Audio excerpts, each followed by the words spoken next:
अभ्यंगासाठी किंवा यासाठी. हा, तर मग ह्याला जर तुम्ही डायरेक्ट हिट केलं तर तो पुढे पाक बदलणार त्याचा, अजून खराचाही पुढे पाक बदलणार, दग्ध पाक असं काही होईल त्याचा. तुम्हाला तर तुमच्या जे मेडिसिनल क्वालिटी त्या कमी होतील मेडिसिनच्या. तर त्यामुळे ह्यालाही तुम्ही एक मोठं पाण्याचं पात्र ठेवून मग त्याचं तेल गरम केलं तर तुम्हाला त्यात जास्त ऍडव्हान्टेज मिळेल. पण याच्यात असं असा एक दुसरा विचार आहे की जेव्हा तुमची पूर्ण प्रोसिजर संपते त्याच्यानंतर हे सगळं तेल कलेक्ट करायचं आणि ते त्याला एकदा उकळायचं, असं त्यांनी सांगितलेलं आहे.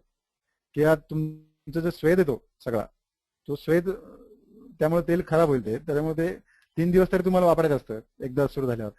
म्हणजे दुसऱ्या दिवशी ती जी क्वांटिटी कमी झाली ती तुम्ही त्यात ऍड करणार. म्हणजे पहिल्या दिवशीचं तेल तिसऱ्या दिवशीपर्यंत तुम्ही वापरणार, चौथ्या दिवशी पूर्ण नवीन घेणार.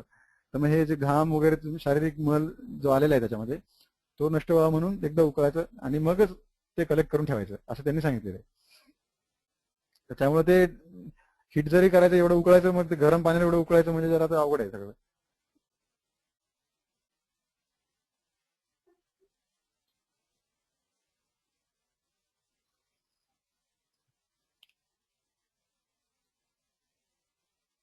नंतर धारा अशी कॉन्स्टंट आली पाहिजे, एका याच्यामध्ये आली पाहिजे. आणि कनिष्ठिका अंगुली असं त्यांनी सांगितलेलं आहे, एकदम अशी बारीक धारा नाही टाकायची. कनिष्ठिका अंगुली म्हणजे करंगळी एवढी धारा पाहिजे. तसं ते आपल्याकडे धारा म्हणजे आपली शिरोधारा येते जसं दिसत नाही. जेव्हा आपण धान्यामला धारा करतो किंवा आपण तक्रधाराही करतो त्याच्यामध्ये आपली कनिष्ठिका अंगुली कधीच येत नाही. जेवढी हाईट एवढी एवढी त्याची विड्थ, एवढी त्याची कन्सिस्टन्सी, या प्रोसिजरचा जो इफेक्ट आहे तो येण्यासाठी हे सगळं पाळलं पाहिजे आपण. आणि जेव्हा आपण एखाद्या वेळी जेव्हा मानसिक विकारामध्ये करतो किंवा स्ट्रेस अशा कंडिशन मध्ये करतो, हे सगळे जे पॅरामीटर दिले त्यांनी त्याचा काहीतरी एक रोल आहे बाबा, सिम्युलेशन त्याचा किंवा त्याचा एक इफेक्ट आहे. त्याच्यामुळे हे जवळपास त्या रेंजमध्ये पाळले पाहिजे. पण आपल्याकडे बघतोय आपण एकदमच बारीक धारा असते ती याची तेलाची धारा, ती म्हणजे त्यांनी काहीच होणार नाही.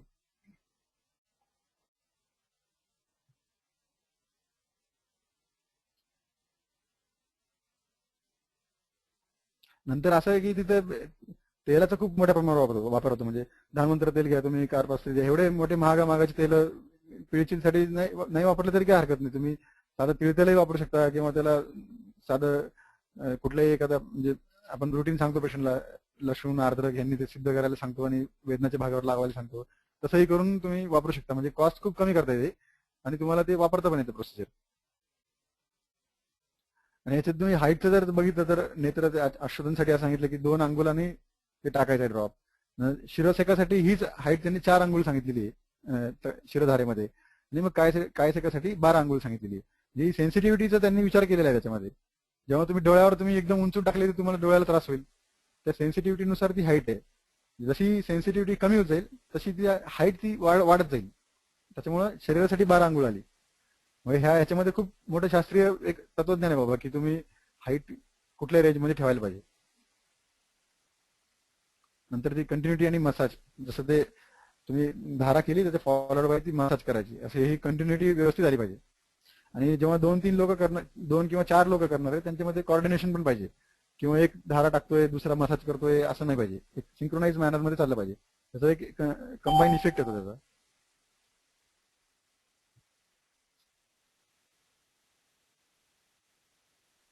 नंतर याचं ड्युरेशन असं आहे की बाबा 5-5 मिनिटं 7-7 मिनिटं असं प्रत्येक पोझिशन मध्ये होतं. जवळपास 45 मिनिटं असं आमच्या हॉस्पिटलमध्ये आम्ही करतो. पण आयुर्वेद शाळेमध्ये हाच वेळ 1 ते 1.5 तास आहे. आणि तिथे जवळपास 1,000 रुपये एका दिवसाच्या प्रोसिजरचे असतात. तेल ते पेशंटचं प्रोसिजरचे 4 लोक तिथे असतात प्रोसिजरसाठी. आणि टोटल डेज जे थेरपीचे 7 दिवस मॅक्सिमम सगळ्या पेशंटमध्ये करतो. त्याची कॉस्ट जास्त असल्यामुळे एवढं केलं पण जात नाही. पण कधी कधी 14 दिवसापर्यंत पण करतो. आणि टाइम हा थेरपीचा सकाळी सकाळीच असतो. जसं वेदना प्रोसिजर आहे त्याच्यामुळे एकदम सकाळीच ती केली जाते. असे काही तिथं सकाळी 8 वाजता सुरू होतं दवाखाना, म्हणजे हॉस्पिटल थिएटर वगैरे 8 वाजता सुरू होतं. तसं उन्हाळ्यामध्ये या गोष्टींचा त्रास होतो बाबा, तिथं ऊन वगैरे जास्त असल्यावर थोडे अगोदर वेळ घ्यायला पाहिजे. 7 अशी आयुर्वेदिक शाळेमध्ये 7 वाजता सुरू होतं सगळं. आणि दुसरं असं की तिथं तिथले जे काही रिजनल ग्रंथ आहेत त्याच्यामध्ये असं दिलंय की बाबा हे जे वातव्याधीचे जे वेगावस्था येतात, जे अपतानक वगैरे, त्यामध्ये त्यांनी 24-24 तास धारा कंटिन्यूस चालू ठेवलेली असं काही उदाहरणं आहेत. म्हणजे कंटिन्युअस धारा करत त्यांनी ते मेंटेन केलेलं आहे पेशंट, जेव्हा एकदम हातपाय असे वाकडे वगैरे होणार त्या अवस्थेमध्ये. म्हणजे ते मनकडून कसे वैद्य म्हणून आहे त्यांच्या पुस्तकात आहे. नंतर प्रोसिजर नंतर ते सगळं तेल तुम्ही वाईप करून घ्यायचं सगळं. नंतर गंधर्वस्थिती कशा आहे मी अगोदर सांगितलं तुम्हाला की ते उत्कृष्ट दोषांचं निर्हरण करण्यासाठी दिला जातो. नंतर असं आहे की अर्धा ते 1 घंटा कम्प्लीट बेड रेस्ट आहे आणि नंतर गरम पाण्याने आंघोळ करायची. एक कंबाईन पश्चात्कर्म नंतर सांगतो मी तुम्हाला सगळ्या प्रोसिजर. हा, हे सगळं वाईप वगैरे केल्यानंतर तुम्ही परत त्याला अभ्यंग करणार पेशंटला, म्हणजे संवाहन केल्यासारखं, मर्दन केल्यासारखं. नुसार आहे मला मध्ये जे प्रमेय त्याच्यानं त्याचा श्लोक आल्यावर तुम्हाला ते लक्षात येईल. नंतर हे इंडिकेशन आणि काही ड्रग्स आहे, जसे अब्बावकामध्ये कार्पास्टेज तेल वापरतात, जे शतजविकार असतील, काही ट्रॉमाचं पेशंट असेल त्याच्यामध्ये ध्यानवंतर तेल. नंतर हे कोट्टम चुक्कादी मिक्स केलं जातं काही वेळा तेल, जसं थोडी हे कोट्टम चुक्कादी पिंड तेल असं मिक्स केलं जातं कधी कधी, म्हणजे एकदम विचित्र कॉम्बिनेशन आहे ते, तसे सगळे ते फॉलो करत नाही. पण कोट्टम चुक्कादी जसं चिंचादी तेल, कोट्टम चुक्कादी, जसं संधिवाताचा पेशंट आहे थोडं तुम्हाला तो आमाचा संशय असेल त्याच्यामध्ये ते कोट्टम चुक्कादी, चिंचादी तेल असं मिक्स केलं जातं. नंतर सहचारादी तेल कटिग्रहामध्ये वापरलं जातं. पिंड तेल वातशोणीत, मधुएष्टादी तेल पण तसंच वापरले जातात वातरक्तामध्ये.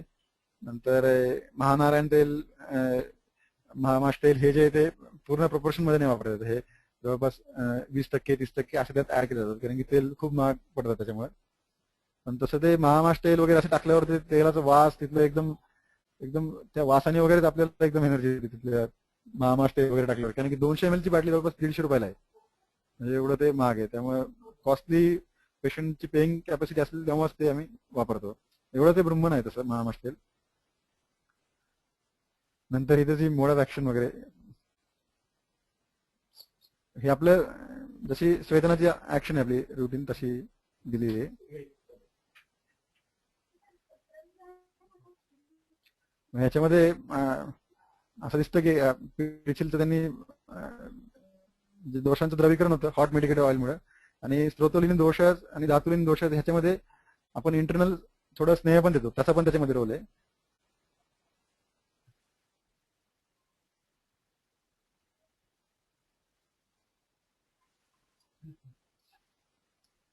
जे उत्क्लेशन, दोष उत्क्लेशन, शोधन, शमन, हे सगळे ऍक्शन तुम्हाला जे पिचिल मध्ये बघायला मिळतात बाबा. जर कॉम्प्लिकेशन याच्यात एवढं जास्त कॉम्प्लिकेशन काही दिसत नाही. काही काही पेशंटना थोडे अलर्जिक रॅशेस वगैरे आलेले दिसतात, त्याच्यामध्ये तुम्ही साधा आपला जटामध्ये लेप वगैरे जरी सांगितलं तर ते सबसाईड होतं. म्हणजे होरसनेस ऑफ व्हॉइस, वॉमिटिंग, हे तर मी कधी बघण्यात नाही आलं. जसं फटीग वगैरे आहे, बॉडी पेन, जॉईंट पेन, हे स्वेदनाच्या अतियोगामध्ये पण दिले त्यांनी, संधिपीडा असं लक्षण, त्याच्यामुळे ते असू शकते. पण बर्निंग सेन्सेशन, फीवर, ह्या रुटीन दिसतात बऱ्याच स्वेदना प्रोसिजरमध्ये ह्या कॉम्प्लिकेशन. नंतर काय शिकायचे प्रॅक्टिस अदर दॅन सर्वांग स्नेहधारा, म्हणजे सर्वांग स्नेहधाराला आपण पिळशील म्हणतो. बाकीचे जे काय शिके प्रॅक्टिस होतात त्याच्यामध्ये साधारण चक्रधारा, सर्वांग पण प्रॅक्टिस केली जाते सोरियासिसच्या पेशंटमध्ये. नंतर धान्याम्ल धारा पण प्रॅक्टिस केली जाते. नंतर कषाय धारा, आरोग्यात कषाय धारा या जेव्हा कुष्ठाच्या पेशंटला जास्त कंडू असेल लक्षण तेव्हा केली जाते. नंतर आरोग्य नुसतं कशाची ह्याचा काढा सर, नाही फल म्हणजे पत्र्याचं, त्वक आणि पत्र्याचं. नंतर ह्या वातरक्ताच्या पेशंटमध्ये आपलं कुपिलू, कारस्कर कषाय धारा पण केली जाते वातरक्ताच्या पेशंटमध्ये. नंतर सिद्धार्थ स्नान पण, म्हणजे ते धारा त्याच पद्धतीने केलं जातं कधी. नंतर दशमूलक क्षीरधारा पण केली जाते वातरक्ताच्या पेशंटमध्ये. नंतर दुसरं गुळची कषाय आणि धान्याम्ल असं एकत्र करूनही वातरक्ताच्या पेशंटमध्ये आमाचा जर अंश असेल तर धान्याम्ल आणि गुळची असं एकत्र करून ती पण धारा केली जाते. ते बालरोगामध्ये पण बरेच वापरतात ते, जुवेनाईल जर असेल तर. हा, धान्याम्ल आणि गुडूची, ह्याचा आर्थरायटिसचा पेशंट आमवाताचा. हा, नंतर पिंडस्वेद खूप मोठी रेंज आहे त्यांची पिंडछेदाची, जवळपास 10-12 पिंडछेद असतील टोटल. एवढे सगळे काही प्रॅक्टिस होत नाही, सगळीकडेच प्रॅक्टिस होत नाही. दवाखान्यात मेन 4-5 तेवढेच पिंडछेद प्रॅक्टिस होतात. म्हणजे पिंडछेद पिंडछेद असं सांगितलं चक्रपाणी. नंतर हे संकरस्वेद पण असं त्याला म्हणतात. हे याच्यामध्ये असं आहे की संकराचं जसं ते याच्यामध्ये दिलंय आपलं असाध्य साध्य व्याप्य, याच्यामध्ये संकर जो असेल तो व्याप्य असं सांगितलं. त्याच्यामध्ये असं दिलं की 2-3 पर्याय एकत्रच आले की तेव्हा तो संकर होतो. तसं या पिंडस्वेदामध्ये तुम्हाला खूप मोठे कॉम्बिनेशन करता येतात. उष्मस्वेद आहे, त्याच्यामध्ये तुम्हाला वालुका स्वेद पण वापरता येतो, चूर्णपिंड पण वापरता येतो, त्यात तुम्हाला ब्रह्मन पण वापरता येतं. म्हणजे खूप मोठे ऑप्शन तुम्हाला अवेलेबल, त्यामुळे त्यांना संकर स्वेद पण असं म्हणलं जातं.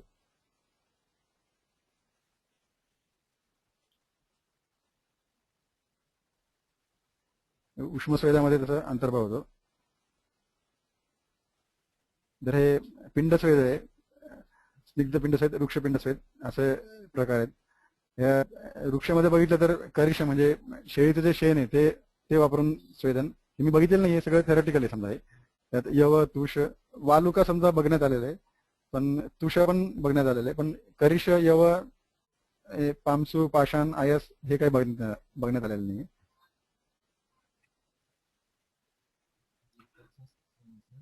हा, हे पुढे तुम्ही आता बघणार सगळे. म्हणजे आता स्पेशल फॉर्म्स ऑफ पिंडस्वेदामध्ये वालुका स्वेद हे त्यामानाने प्रॅक्टिस केलं जातं. भूषा पिंडस्वेद म्हणजे आपली जी तांदळाची हे कोंडा असतो तो कोंडा याच्यात वापरला जातो. नंतर करिशामध्ये शेळीचं शेण वापरलं जातं. चूर्ण पिंडस्वेदामध्ये यव, कोल, कुलत्त हे चूर्ण एकत्र करून चूर्ण पिंडस्वेद वापरलं जातं. पत्रपट्टल स्वेदामध्ये जे वातार पत्र आहे, निरकुंडी, एरंड, चिंचा हे सगळे पत्राचा. जंभीर पिंडस्वेदामध्ये लिंबाचा जास्त वापर केलेला आहे. हा जंभीर पिंडस्वेद जे शैथिल्य आणण्यासाठी, बाबा माणसं शैथिल्य असं आणण्यासाठी किंवा स्पाझम कमी करण्यासाठी जवळपास शल्याचे लोक याला जास्त प्रॅक्टिस करतात तिथे कोट्टकलमध्ये. एलबीएचे पेशंट आणि आमा कंडिशन मध्ये पण जंभीर पिंडस्वेदाचा जास्त वापर केला जातो.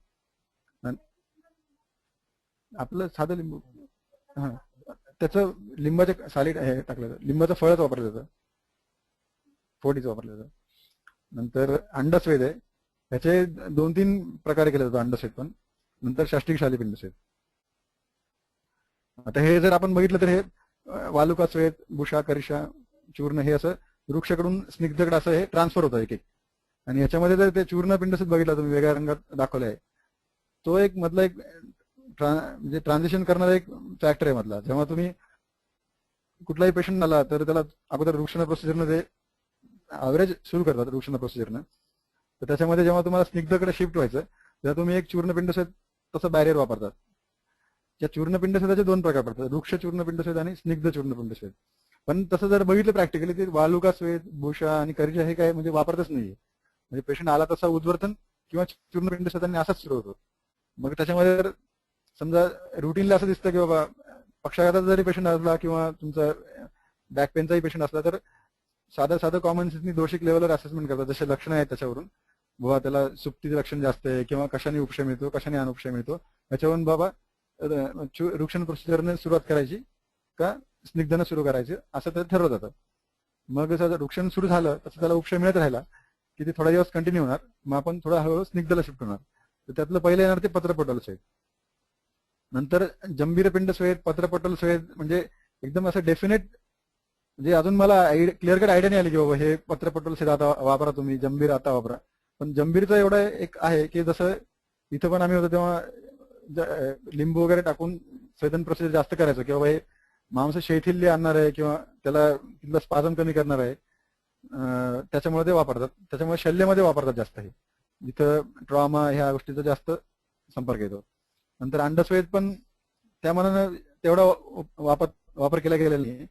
पण शोल्डरचे जे कंडिशन आहे जिथं वेस्टिंग वगैरे दिसते तिथं अंडस्वेदाचा वापर केला जातो. त्यातही 2-3 प्रकारे तो केला जातो. एक आम्ही मागे नुसतंच अंड्याचा जो पिवळा बलक आहे तो एकत्र करून त्याच्यामध्ये तूप आणि सैंधव असं टाकून, सैंधव आणि लवण आपलं जंभीर टाकून तो मिक्स केला होता. आणि त्याला याच्यावर गॅसवर ठेवून त्याच्यावर गरम पाणी ठेवून मग त्याचे जे पोटले बनवले होते त्या मिश्रणचे ते गरम पाण्यात ठेवून ते गरम केले होते. ह्याच्यामुळे जो येतो त्यातला जो बलक होता तो फ्राय नाही झाला, त्याच्यामुळे तो करताना त्यातली पेस्ट अशी बाहेर आली, म्हणजे तो एक लेप बसला असा ब्रुमन. तसा एक वेगळा प्रकार आम्ही केला होता की बाबा ह्याला जर बाकीचं जे अंडस्वेद आहे याला तुम्ही बलक जरी वापरला नुसता, पण ह्याला जरा तेव्हा तुम्ही पॅनवर ठेवणार गरम करणार तर ते हे होऊन जाणार, फ्राय होऊन जाणार आणि तो घट्ट होऊन जाणार. मग तसा आम्ही वेगळ्या प्रकारे एकदा केला होता.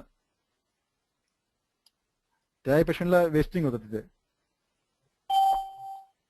तर अंड्याचं जे हा आता एक एक्झॅक्ट क्वांटिटी वगैरे किती घेतली ते डिटेल नाही सांगत, म्हणजे एवढं आता माहित नाही मला. अंड्याचे जे पिवळे बलक आहे ते सगळे जमा केले, त्याच्यामध्ये तूप आणि आपलं लिंबू आणि सैंधव असं टाकलं होतं. जे ब्रुम्मन आम्हाला करायचं होतं मेन. आणि हे जे करताना असं होतं की जेव्हा आपण ते गरम करतो ते फ्राय झाल्यावर ते जसे अंड्याचं ते फ्राय झाल्यावर ते बाहेर काही येणार नाही.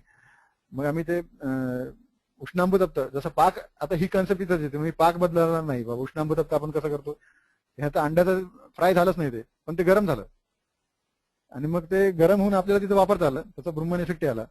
तीच कन्सेप्ट जशी आपण नक्षसाठी तेल गरम करणार किंवा पेचिलसाठी गरम करणार, तो पाक बदलणार नाही, तसंच तसा त्या कन्सेप्टचा आम्ही इथे वापर करून डायरेक्ट तो लेप केला होता त्याच्यात. हा हा, तो लेप जास्त थंड झाला की ते होऊ नाही द्यायचं, त्याला क्वेश्चन असला तोपर्यंतच काढायचा. षष्टिक पिंडस्वेद करताना, अन्नलेप करताना किंवा हे असं प्रोसिजर करताना हे जे शीतद्रव्य आहे, जर तुम्ही हे लवकर काढलं नाही तर तुम्हाला त्याचे साईड इफेक्ट दिसायला लागतात. मग तुम्हाला पेशंटला जॉईंट पेन वाढेल त्यांनी, असं दिसेल त्याला, म्हणजे पटकन ते काढून घेत असतं सगळं. मग ह्याच्यामध्ये ते नारळाचं ते वापरतात, ते पानाचा ते भाग, किंवा आपलं प्लास्टिक असतं, ते प्लास्टिक असे त्यांनी चौकोनी चौकोनी स्ट्रीप तयार केल्या त्या साध्या प्लास्टिकच्या, आणि ते असं खरडून काढायचं. नंतर उष्ण जला साई नाही घ्यायचं, नुसतंच काढून टाकायचं पटकन. नंतर पेशंटला अभ्यंग करणार, त्याच्यामुळे ते वाळून त्याचा स्किनला असं ओढल्यासारखं होईल, असं काही होणार नाही. हे आता तुम्हाला सांगितलं वृक्ष चूर्णपिंड सहित आणि स्निग्ध चूर्णपिंड सहित. ह्याच्यामध्ये वृक्ष चूर्णपिंड सहित असं याच्यामध्ये तेल वापरलं जाणार नाही. तुम्ही नुसतं जे चूर्ण तुमचे ते गरम करून डायरेक्ट असं पेशंटला पिंडसेत करणार. आणि स्निग्ध पिंडसेदामध्ये तुम्ही पेशंटला पहिले अभ्यंग करणार आणि मग तो वृक्ष पिंड वापरणार. ह्यात तुम्हाला जर असं वाटलं की पेशंटला अनुक्षय होतोय, तुम्ही मग अजून वृक्ष कंटिन्यू ठेवायचं. वालूक असेल, हेच आपलं वाळूची पुरचुंडी वापरून ह्या महत्वामध्ये सेंदव टाकून अजून त्याचा जास्त वापर होतो. हे वालुकासिडच आम्ही तसं प्रॅक्टिकली केलं आणि खूपच कमी केसेसमध्ये, एक दोन केसेसमध्ये. हे बुशा पिंडस आहेत, हे पण वापरलेलं नाहीये, त्याच्यामुळे याचं क्लिनिकल किती काय उपयोग होतो काय माहिती नाही. हे जसं प्रेझेंटेशन असले तिकडे हे फक्त दाखवण्यासाठी आता आहे. ते बहुतेक श्वासकासमध्ये असं त्यांनी स्पेसिफिक इंडिकेशन दिले आहे. तिथे एवढं एक हे वापरणार तुम्ही कोंडा, त्याचा एक शोषण इफेक्ट त्याच्यामध्ये जास्त मिळेल असं वाटतं. त्याच्यामुळे श्वासकासामध्ये त्याचा काहीतरी वेगळा रोल असेल, पण क्लिनिकली वापरल्याशिवाय त्याच्यावर काही सांगता येणार अवघड आहे. जर करिष्याचं पण तसंच आहे, म्हणजे काहीच आता एवढं दिलं यांनी पक्षाघात आपत्ताना, पण त्यात काही म्हणजे अनुभवच नाही, अजिबातच नाही. चूर्ण पिंडसाठी हे कोलकुलताचे चूर्णाचं आम्ही रुटीनमध्ये वापरतो. हेच चूर्ण उदवारतासाठी पण वापरलं जातं. याच्यामध्ये हरिद्रा, सैंधव आणि हे तैल जे हे जर तुम्हाला अभ्यंग करायचं असलं तर ते तसं वापरणार. आणि दुसरं एक कन्सेप्ट आहे चूर्ण पिंडसोदाची, जी तिथं होती अगोदर. हे जे तैल ते तुम्ही कढईत टाकणार आणि मग ते गरम झाल्यावर त्यात ते तुमचा पिंड बुडवणार आणि त्यांनी स्वेदन करणार. मग आता तेव्हा मग आम्ही सरांना म्हणलो, सर हे जर चूर्ण पिंड स्वेद आहे आणि तुम्ही मग तेलात बुडवतात, तर मग हे काय झालं नेमकं, म्हणजे ना ते चूर्ण पिंड स्वेद म्हणून ते वृक्ष नाही त्याचा इफेक्ट नाही आला किंवा त्याचा एक स्नेहाने इफेक्ट नाही आला. मग तेव्हा आम्ही तो अभ्यंग करून मग वृक्ष पिंड सेद वापरायचा, असा तो चेंज केला होता.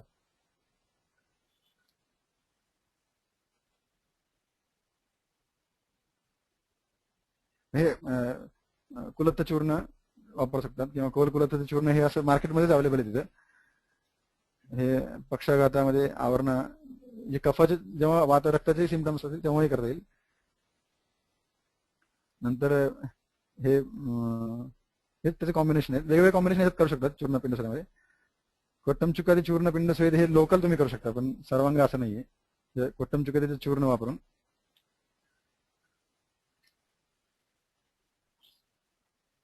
हे चूर्ण कोलकुलत्थ चूर्णाचे इन्ग्रेडियंट आहे.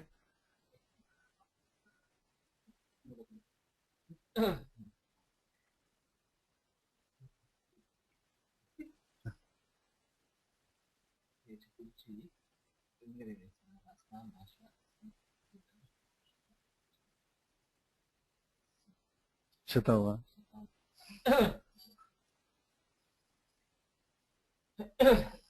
हे सूत्रस्थानामध्ये तर रेफरन्स चारकामध्ये हे याचं साधारण पहिले जसं कफर कफर असं सुरू होतं, करिश भूषा असं. नंतर हे थोडं वात कफर लाईन मध्ये येतं चूर्णपिंड सहित. नंतर धान्य चूर्णपिंड सहित हे पण केलेलं नाही प्रॅक्टिकली. धान्य चूर्ण हे पत्रपटल सहित हे नेहमी रुटीनली तिथं प्रॅक्टिस केलं जातं.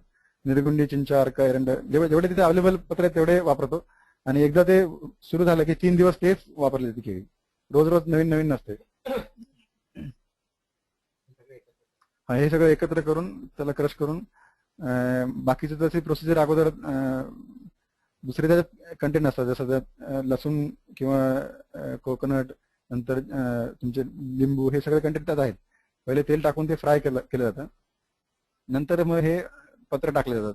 ह्याच्यामध्ये पत्र टाकताना सिक्वेन्स असं लक्षात ठेवायचं की जे छोटे छोटे पत्र आहे, जे नाजूक नाजूक, ते शेवटी टाकायचे. जे हार्ड आणि रफ पत्र आहे ते पहिले टाकायचे. त्याच्यातून दुसरे जे कोकोनट स्क्रॅपिंग त्यात टाकले जातात. त्यांचं असं म्हणणं आहे की बाबा हे त्याचा रंग बदलला तेवढं तिथपर्यंत फ्राय करायचा, असं त्यांचा उद्देश. आपले खोबऱ्याचे किस. पण ते तसं काही नाही. काही काही दुसऱ्या पिंड सध्यामध्ये तसं कोकोनट स्क्रॅपिंग नाहीये, पण तिथे आपल्याला ते फ्राय करायचंय. तर त्याच्यामध्ये लिंबू असतो, त्याचाही रंग बदलतो. तोही तुम्ही क्रायटेरिया धरू शकता. बाकी जंबीर, नारिकेल, मेथिका, शतपुष्पा हे त्यातले बाकीचे कंटेंट आहे पत्रपटल शोधाचे.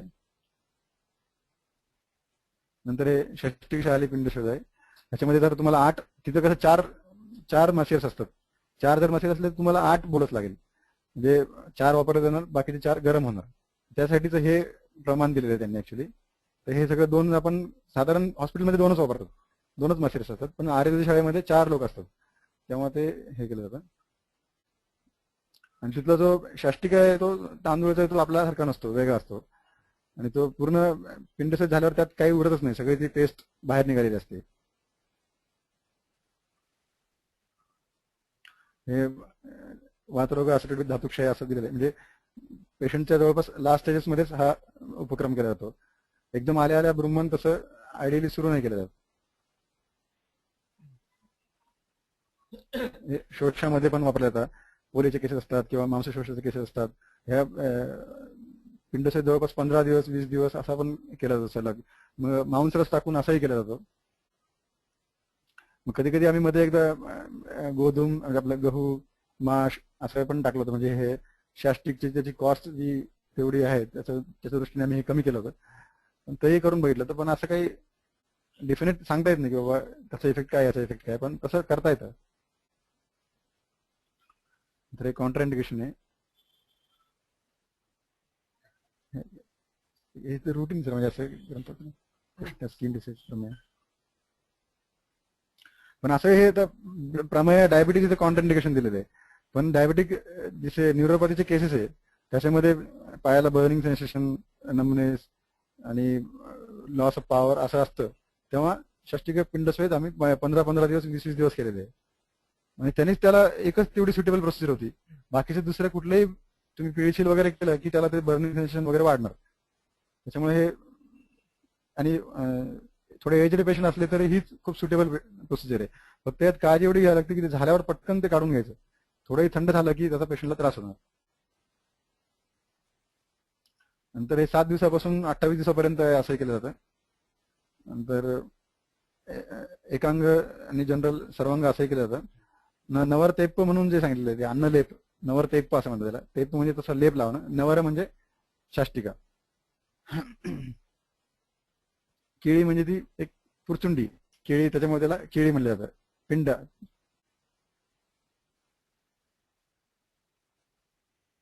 हे जंभीर पिंड अब्बावका, पक्षाघाता, संधिगत वाता असं त्याचं इंडिकेशन आहे.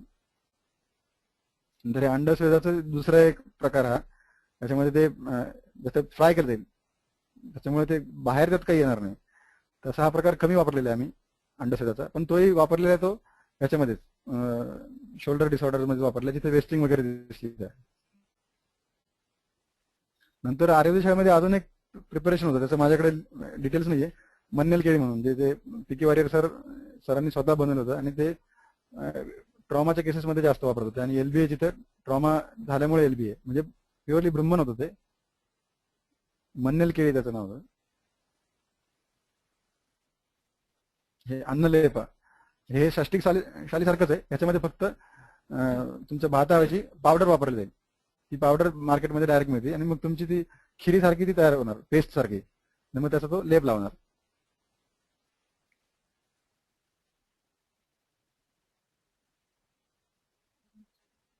ठीक आहे. स्वेदना प्रोसिजरच ही पण अन्नलेप आहे.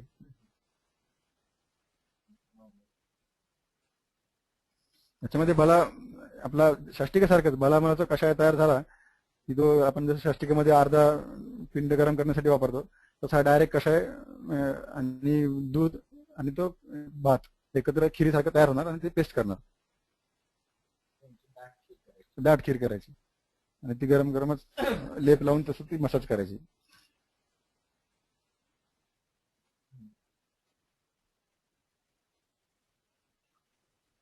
पिंडछेदासारखीच आहे, कारण की पिंडछेदामध्ये तो लेप होतोच नंतर शेवटी.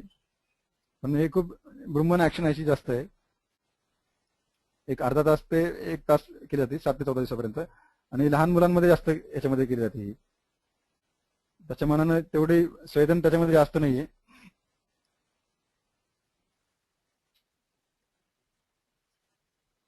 आणि दरवेळी त्याला नवीन असं वजन वाढणं असं तसं काही, पण पेशंटमध्ये आपल्याला क्लिनिकल इम्प्रुव्हमेंट दिसते सर. ब्रुम्हन तसं दिसतं आणि असं एवढं वजन वाढलं असं काही डाटा नाही सर.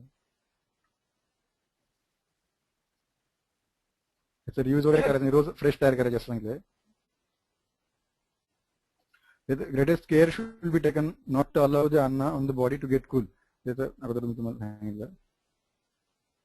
शोषाच्या पेशंटमध्ये एकांग सर्वांग शोषामध्ये स्किन डिसीजमध्ये खूप वृक्षता आहे, म्हणजे असं एकदम ओढली जाते स्किन, त्या पेशंटमध्ये हे खूप इफेक्टिव्ह आहे. लहान मुलांमध्ये पण. माल न्यूट्रिशनमध्ये हे वातिक शोफाचा काही अनुभव नाही, पण मी हे माल न्यूट्रिशनचे केसेस बघितले किंवा शोषाच्या केसेसमध्ये बघितलेले लेपाचा इफेक्ट. आणि स्किन डिसीजमध्ये मी बघितले तो, म्हणजे तसं मला एक्झॅक्ट डायग्नोसिस सांगता नाही, पण वृक्षता एवढी होती की ती क्रॅक्स पडले होते म्हणजे पूर्ण अंगावर.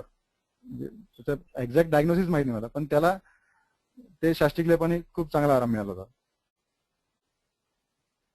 नंतर उपनास वेद याच्यामध्ये रुटीनमध्ये कोट्टमचुकदे चूर्ण किंवा मग जटामायदी किंवा गृहधमादी चूर्ण हे वापरले जातं उपनामध्ये. म्हणजे किंवा उपना चूर्ण आहे वैद्यरत्नमचं जे अवेलेबल आहे मार्केटमध्ये, ते आम्ही साधारण वातरक्तामध्ये किंवा कोष्ठुक्षुषामध्ये लोकल जेव्हा जॉईंटचं अप्लिकेशन करतो लोकलच वापरलं गेलं आहे उपनास वेद सगळं. आणि शोल्डर डिसऑर्डर मध्ये पण याचा वापर केला जातो. आणि काही ज्या ह्याच्या केसेस अर्धिताच्या त्याच्यामध्ये एक्झॅक्ट मला कॉम्बिनेशन नाही माहिती, पण त्यात मांस खंड टाकून म्हणजे मांस पिष्टी असं करून त्याचा त्यांनी उपना केलेला होता आणि त्याला चांगला रिझल्ट मिळाला होता एकदम. जे आपण वेशवार वगैरे जो तसा करतो तसं त्यांनी अर्धितामध्ये डायरेक्ट गालावर केलेलं होतं. प्रकाश सरांनी म्हणजे सरांनी तसा एक्सपिरियन्स आमच्या अगोदर ते झालं होतं, पण तसाही ते उपना त्यांनी केलेला होता. पण रुटीनमध्ये आम्ही ते वैद्यरत्नमचं उपना चूर्ण आहे ते अवेलेबल आहे मार्केटमध्ये, जो वाघबटातला जो स्वेदनातला जो पाठ दिलाय तो आहे. नंतर जटामाहितीचा चूर्णाचा वापर करतो. गृहधुमादी चूर्णाचा आहे, वात कफाच वात रक्तामध्ये सांगितलेलं आहे त्याचा वापर करतो. हे करताना उपना चूर्ण करताना जे उपना चूर्ण आहे ते घेतो. याच्यामध्ये किन्वा आहे जे ते एखाद्या मिळतं तिथे, किन्वाचा वापर केला जातो किंवा मग धान्यामलाचा पण वापर केला जातो. मग ह्याच्यामध्ये आम्ही 1 लिंबू, एक 10 ग्रॅम सैंधव, नंतर धान्यमला असेल ते धान्यमलं आणि त्या जॉईंटच्या आकारानुसार ते चूर्ण असं सगळं एकत्र घ्यायचं आणि ते गरम करायचं. आणि ते गरम केल्यानंतर थोडं असं थिक पेस्ट होईल अशा पद्धतीने त्याला गरम करायचं. तेवढं धान्यमला त्यातलं उडवायचं आणि मग तो गरम अभ्यंग केल्यानंतर त्या भागावर तो गरम लेप लावायचा. ज्याच्यावर मग एरंडपत्र गरम करून तेल लावून नंतर ते बांधायचं. असं एक 12 तास ठेवायचं. हे जे लोकल जे नी जॉईंटचे जे इफ्युजन आहेत लोकल, जे त्याला तुम्ही जळवा लावा हे करा तर खूप मोठ्या म्हणजे मल्टिपल जॉईंट पेन असेल, फिवर असेल, तसं फिवर कमी होईल, तसं मल्टिपल जॉईंट पेन कमी होईल. पण काही एक विशिष्ट जे मोठे जॉईंट आहेत तिथे ते लोकेट राहतात ते शेवटपर्यंत तो प्रॉब्लेम. मग ह्या उपनाचा जो प्रकार आहे त्याच्यामध्ये त्याला खूप चांगला इफेक्ट आहे. आमचा एक असंच मागे एक पेशंट होता, त्याला उपना केल्यानंतर 15-20 दिवस आम्ही कंटिन्यूस करायचो. पेशंट लिस्टमध्ये असल्यावर, म्हणजे ट्रीटमेंट लिस्टमध्ये असल्यावर त्याला बाहेर दुसरी ट्रीटमेंट सकाळी चालू राहणार, मग उपना आम्ही आमचा करायचो. त्यात तसं इफ्युजन खूप मोठ्या प्रमाणावर कमी झालं होतं आणि त्या दिवशी आम्हाला ते उपना चूर्ण अवेलेबल नव्हतं. तर मग आम्ही एक सहज आम्ही कोट्टम चुक्याचं चूर्ण होतं त्याच्याकडे अगोदरचं, तर ते आम्ही वापरलं. जेवढा आम्ही तो इफ्युजन कमी केलं होतं तेवढं परत आलं एका दिवसातच. म्हणजे एवढा तर उपनाचा इफेक्ट आहे.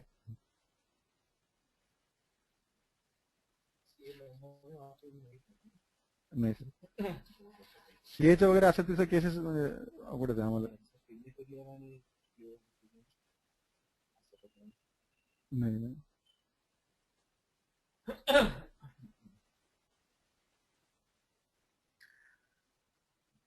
हे मूर्छा, तृषा, दाह एवढं थोडेसे कॉम्प्लिकेशन दिसतात तिथं. साधारण एक कॉम्प्लिकेशन आम्हाला दिसतं, थोडं एजड पेशंट असले त्यांना ते तिथं थोडं त्यांचं बीपी राईज होणार किंवा मग गिडीनेस वगैरे असं रुटीन वेदना प्रोसिजरमध्ये दिसतं. मग तिथं आम्ही त्यांना एक ती धानवंतर गुलिका तिथं कधी ती वापरत असायची, धानवंतर गुलिका किंवा मग ब्राह्मी द्राक्षाचे कषाय किंवा द्राक्षारिष्ट, मग हे थोडं नारळाचं पाणी वगैरे असं असं ते वापरून ते मॅनेज होणार. एवढं काही त्यात कॉम्प्लिकेशन होतात. किंवा मग काही रॅशेस वगैरे आले तरी त्यात आपला थोडा लेप वगैरे लावून ते कॉम्प्लिकेशन कमी होणार. खूप मोठे कॉम्प्लिकेशन असं काही आम्हाला दिसते नाही. किंवा मग काही कार्डियक कंप्लेंटचे असले की भाग आम्ही सोडून तिथंच तो भाग सोडून बाकीकडे स्वेदन केलं जाणार आणि तसं ते ओपिनियन घेतलं जाणार आणि मग पुढे ते प्रोसिजर होणार. पश्चात्कर्म जे सांगितलेले, सुखोपविष्टम सौभ्यक्तम गुरु प्रावरणावृतम, किंवा मग दुसऱ्याच्यात आलंय सम्यक स्विन्नम विमृदितम. मग हे झालं सम्यक स्विन्न लक्षण. आता हे पिळशील जे आपण केलं त्यात सम्यक स्विन्न लक्षण समजा आपण कसं करणार, ते आपल्याला स्वेदन वगैरे ते कुठे दिसणार नाही. तर मग आमच्या एक तिथे प्रिन्सिपल आहे, त्यांनी असं सांगितलं होतं की तेल तुम्ही दरवेळेस ते रिसायकल होणार, ते गरम होणार, त्यामुळे त्याचा तडतड वगैरे आवाज यायला गेले असं समजायचे की आता त्यात खूप घामाचं प्रमाण वाढले आता, मग आता तुम्ही थांबा प्रोसिजर. म्हणजे ते कधी कधी असं नाही ना प्रत्येक पेशंटला 40 मिनिटं 45 मिनिटं झालीच पाहिजे. मग तसं ते घामाचं प्रमाण खूप वाढेल तेव्हा तसा तो आवाज यायला लागेल, मग आता तुम्ही ते थांबायला पाहिजे प्रोसिजर. असं त्यात त्यांनी एक त्यांच्या अनुभवावरून सांगितलं होतं ते. नंतर हे सम्यक शून्य झाल्यानंतर विमृदितम म्हणून मग आपण ते त्याला थोडी मसाज करणार. आपण त्या स्लाइड याच्यामध्ये बघितलं, त्या व्हिडिओमध्ये बघितलं, नंतर त्यांनी थोडा मसाज केला तर विमृदितम. नंतर स्नातम उष्णांबुभी शने, थोडं थांबल्यानंतर मग गरम पाण्याने आंघोळ करायची आणि परत अभ्यंग असं सांगितलेलं आहे. आणि मग अभ्यंग केल्यानंतर गुरुप्रावरण वगैरे असं किंवा निवात शरण तिथं असं केलेलं आहे. असं तिथं असं केलं जातं प्रॅक्टिकली की हे सम्यक शून्य झाल्यानंतर तिथंच अभ्यंग करून ते थोडं विमृदितम म्हणजे थोडं मर्दन केलं जातं. नंतर पेशंट आल्यावर तो मग गुरुप्रावरण तेव्हा करणार. मग बेडवर पेशंट बसणार, मग बाकीचे सगळे 4-5 लोक येणार, त्याला ते पूर्ण पॅकिंग कव्हर करणार त्याला त्या बेडशीटनं, अगोदर पेपर वगैरे टाकणार. म्हणजे ते बेडशीट हे सगळं रुटीन पिक्चर आहे तिथं हॉस्पिटलमध्ये. म्हणजे पेशंट आला तिकडून की बाकीचे लगेच 4-5 लोक येणार त्याच्या बेडवर, मग त्याला ते पेपर वगैरे टाकून नंतर कव्हर करून तो अर्धा तास असा तिथं गुरुप्रावरणामध्ये राहणार. मग ते झाल्यावर तो गरम पाण्याने आंघोळ वगैरे करणार. म्हणजे हे आता थोडं वेगळ्या पद्धतीनं प्रॅक्टिकल ऍप्लिकेशन तिथं दिसलं. ते हे पत्त्या पत्ते आपले स्नेहपानासारखेच आहे. मग हा ते ऍडमिट न करता करायला झालं तर तुम्हाला तेच मी म्हणजे सुरुवातीच्या स्लाइड मध्ये सांगितलं होतं की खूप अवघड आहे. आयपीडी सेटअप आपल्याला पाहिजे त्याच्यामध्ये, किंवा मग चेंजिंग रूम वगैरे अशी पाहिजे. म्हणजे तुम्हाला एका पेशंटला 2-3 तास तरी द्यावं लागतील असं आहे. पण एवढं करून म्हणजे असं आहे की पेशंट असं बाहेर जाणार, आम्हाला फिरताना दिसलं तर आम्ही त्याला म्हणतो की आतमध्ये जाऊन बस, म्हणजे थंड हवेत वगैरे गेला तर, कारण की एवढं सर्वांग एक्सटेन्सिव्ह प्रोसिजर होत राहणार आहे. त्याच्यामुळे असं तुम्हाला आपल्याला इथं आयपी लेवल ओपी लेवलवर करणं एवढं एक्सटेन्सिव्हली असं आहे की त्यात आपण रिस्क वाढून घेऊ स्वतःला असं वाटतं कधी कधी. म्हणजे मग आपण जे लोकल वगैरे करतो तेच बरं आहे बाबा आपल्या प्रॉब्लेम नुसार. म्हणजे आपण जे केलेलं ते असं नाही की बाबा आपल्या लोकांना माहित नसेल पूर्वी, पण त्यांनी आपल्या परिस्थितीनुसार ऍडजस्टमेंट केलेल्या आहेत त्या, त्याच्यामुळे आपण लोकलवर जास्त भर देतो किंवा असं अशा गोष्टी दिसतात. कारण की याच्यामध्ये एक असं असतं काही काही पेशंटचं खूप स्वेटिंग भरपूर होतं, त्यामुळे त्या थकवा वगैरे बराच असतो. त्याच्यामुळे असं आपल्याकडे पेशंट येणार, तो करणार, थोड्या वेळ जरी आराम घेऊन नंतर गाडीने जाणार, नंतर ऑफिसमध्ये जाणार, म्हणजे जर अवघड आहे सगळं. थोडं आयपी सेटअप पाहिजे. मग आयपी सेटअप असं आहे की तेवढा गरजवंत पेशंट पाहिजे बाबा, ह्याला ऍडमिट होऊनच तेवढ्या प्रमाणात आराम मिळेल याला आवश्यक आहे. मग तसं करू शकतो, पण तेही आपल्याकडे 2-4 पेशंट बेडच्या वर आयपी सेटअप ठेवण्यात काही अर्थ नाहीये. तिथं जसं 150-100 प्रायव्हेट हॉस्पिटलमध्ये 25-30 असतात, पण आपल्याकडे 2-4च्या वर ठेवून म्हणजे नुकसान आहे त्याच्यात मग. कारण की तेवढं कोणी तयार होणार नाही, मेंटॅलिटीच नाही अजिबात. कारण की ॲलोपॅथिक हॉस्पिटलमध्ये थांबत नाही ते 8 दिवस, आपल्याकडे ते लांबच राहिले. आणि हे परत सगळे पथ्य पाळणे त्याला, जे स्नेहपानाचेच पथ्य सगळे दिले संवेदनासाठी.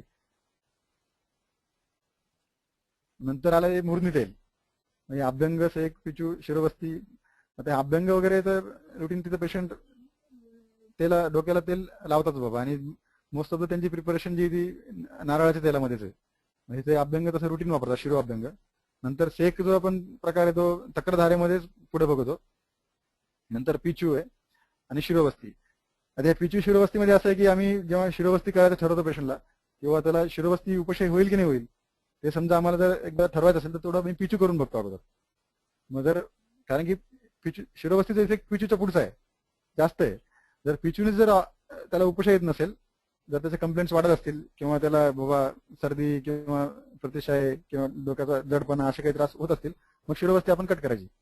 मग पिचूलाच आपण ते लिमिट करायचं. नंतर हे अभ्यंग, शिरो अभ्यंग. तर सेकामध्ये सेका द्रवासेकाचा प्रकार आहे, परिषेक अवघा 2 प्रकारचे. अवघा पण तिथं केलं जातं रुटीनली, पण ते सगळं आपण क्षेत्राची कंप्लेंट असले जसं आपल्याकडे करतात तसंच टब्बात आपण जसं म्हणतो तसंच वेगळ्या प्रकारे काही केलं जात नाही. तेच जे, आणि जे पत्रपोटाला शोधासाठी जे आपण वातरपत्र वापरली त्यांनीच कषाय तयार करून अवघा सेट केला जातो. परिषेक सेकाचा सेचन धारा असा आहे. नंतर एकांग सर्वांग, मग हे नेत्रधारा, रणधारा, श्रोतावरती, शिरोधारा, त्वग्विकारामध्ये पण लोकल धारा पण वापरली जाते. नंतर तक्र, म्हणजे द्रवद्रव्य आपण कुठली कुठली वापरू शकतो धारेसाठी. तक्र आहे, क्षीर, स्नेह, कषाय. तिथं आम्ही तक्रधारा, सर्वांग आणि शिरोधारा पण केली जाते. क्षीरधारा जसं तुम्हाला आता मी सांगितलं, सुद्धा क्षीरधारा वात रक्तामध्ये शूल जास्त असेल तर. नंतर स्नेहधारा तर सगळीच वापरायची रुटीन. कषायधारा जसं आरोग्याचं सांगितलं, किंवा मग गुडुचीचं सांगितलं, किंवा कारस्कराचं सांगितलं. जलधारा असं काही बघण्यात नाही आलं. स्तन्यधारा पण नाही. कांजीधारा, अर्नालधारा तर आहे सगळं. बाकी मधुर पंच, हा असं म्हणजे हे एक कोशामधनं मी सगळे रेफरन्स गोळा केले. जेव्हा मी सेक बघितला, सेक कशा कशाने होतो, तर त्याच्यामध्ये मी कोशामधून हे सगळं गोळा केलं. हा, औषध कोशातून. म्हणजे कुठली कुठली द्रव्य आहेत बाबा वापरायला, कोशाचा खूप तिथं वापर करत होतो. म्हणजे बरेच आता त्यात एक एक उदाहरणं येतील किंवा कोशाचा वापर करून मग हे असं झालं तसं झालं. मग तिथे कोणाच्या मागे द्यायची गरज नाही, काही नाही.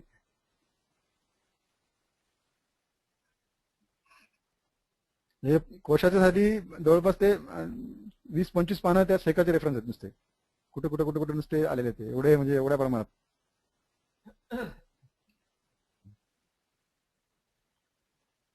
स्नेहधारा म्हणजे आपण जी करतो इथं, जे 1.5 लिटर तेल वापरतो, स्नेहधारा इथं सगळ्यांनाच माहिती, समजा आपण इथेही वापरतो ती. क्षीरबला, नालपामराचे तेल असं पण वापरतात तिथं. हे पित्तप्रधान अवस्थेमध्ये नालपामर देते. नालपामर म्हणजे जे क्षीरवृक्ष आहे, 4 क्षीरवृक्ष. नाल म्हणजे 4, म्हणजे पामर म्हणजे ते क्षीरवृक्ष, 4 क्षीरवृक्ष असं त्याचा अर्थ आहे. नंतर तक्रधारा,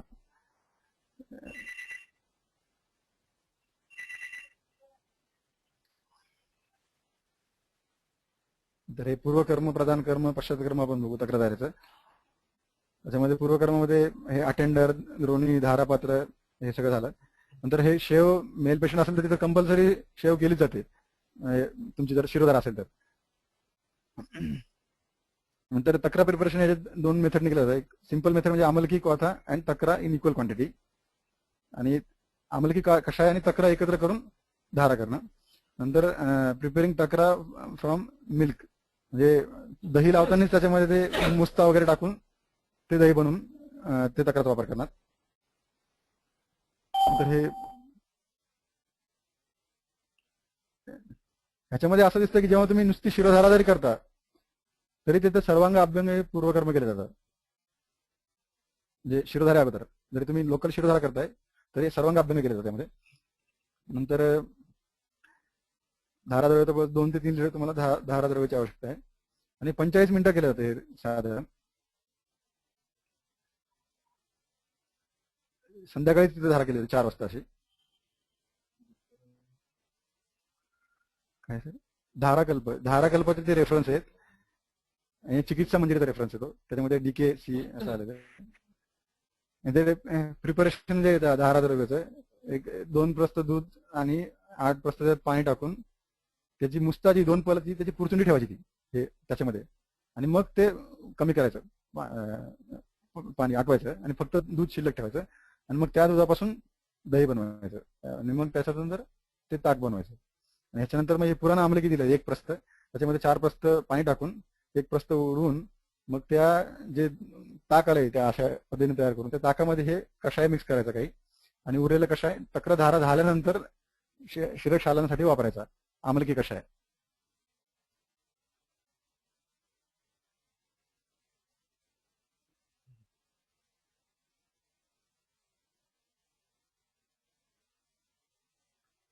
नंतर हे तक्रा प्रोसेस बाय मुस्ता 1.5 लिटर, आमलकी कषाय त्यातलं 1.5 लिटर. नंतर तसं तुम्ही चेंजेस करू शकता, म्हणजे एसटी मधून पण वापरू शकता, त्रिफळा पण वापरू शकता. जसं एसटी मधून अधिक पित्तप्रधान अवस्था असेल किंवा त्याची लक्षणं असतील, मानसिक जरी लक्षणं असतील पित्ताची धरून संताप वगैरे, तर तिथे तुम्ही एसटी वगैरे वापरू शकता. नंतर ह्याचा पेशंटचा डोळा तुम्ही व्यवस्थित कॉटन ठेवून कव्हर करायला पाहिजे. नंतर टाईज क्लोथ ऑन फोरहेड, ते आपण त्याची स्लाइड हे बघू, व्हिडिओ बघू. नंतर त्याची कंटिन्युअस स्ट्रीम असली पाहिजे त्याची, आणि ते पात्र हळूहळू त्याला फिरवायला पाहिजे, ट्रू अँड फ्रो म्हणजे एक स्लो पोझिशन मध्ये. 4 अंगुल त्यांनी अंतर सांगितलेलं आहे. आणि असं आहे की थोडी तुम्ही स्काल्पला एक साधारण हलकी मसाज पण करू शकता धारा करताना. आणि असं सांगितलं की त्याला जर तो पूर्ण रिलॅक्सिंग इफेक्ट यायचा आहे तर त्याला झोपू द्यायचा नाही पेशंटला, असा तो एक त्यांनी सांगितलेलं. आणि आपण असं सांगतो की पेशंट छान झोपला बाबा एकदम, पण ते तसं तिथं नाहीये की बाबा पेशंट झोपला नाही पाहिजे.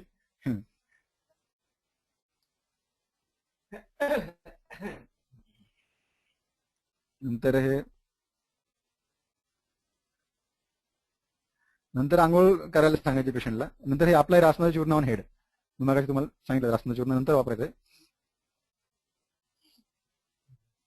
हे कच्चुराचं चूर्ण, रासनाचं चूर्ण, हे भ्रम वगैरेचे कंडिशन असतील अशाही पेशंटला, एज पेशंट असेल, व्हर्टिगोचा त्रास असेल आणि काही पित्तप्रधान लक्षण असतील तर कच्चुरादीचं आम्ही स्तन्यामध्ये तलम करतो नुसतं स्तन्यामध्ये. तर त्यांनी 1-2 दिवसात तो त्याचा जो निद्रानाश आणि जो भ्रम आहे तो कमी झालेला आम्ही बघितलेला आहे, आणि बऱ्याचशा केसेसमध्ये बघितलेला आहे कच्चुरादीचा. म्हणजे तेवढा त्याचा चांगला इफेक्ट आहे. रुटीन प्रॅक्टिसमध्ये आपण घरच्या घरी पेशंटला सांगू शकतो पटकन दिवशी. कच्चुरादी चूर्ण ते अवेलेबल आहे मार्केटमध्ये. तक्रार गरम नाही करायचं, ते एवढं लक्षात ठेवायचं की ते खूप थंड नाही असलं पाहिजे आणि खूप गरम असलं नाही पाहिजे. म्हणजे ते एक नॉर्मल बॉडी टेम्परेचर किंवा रूम टेम्परेचर असं ठेवायचं. खूप थंड पण एकदम अनइझी होतं पेशंटला, गरम अजिबात नाही करायची, मग तो तसा तो इफेक्ट येणार नाही त्याचा.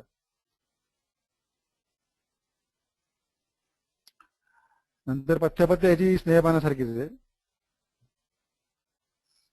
हे बाकीचे रुटीन पद्धती दिले त्याच्यामध्ये. दशमूळ बळा किंवा एसटी चंदन उष्टीर हे वेगवेगळे द्रव्य तुम्ही वापरू शकता. आपण नेहमीच नुसतं त्रिफळा असंच वापरायचं काही गरज नाही. तर हे बाकी रुटीन आहे. ह्याच्यात असं आहे की बाबा शमन स्नेह असं देण्यासाठी शमन स्नेहपान पण केलं पाहिजे बाबा ह्या तक्रारधाराच्या पिरियडमध्ये, असं त्या धाराकल्पामध्ये रेफरन्स आहे.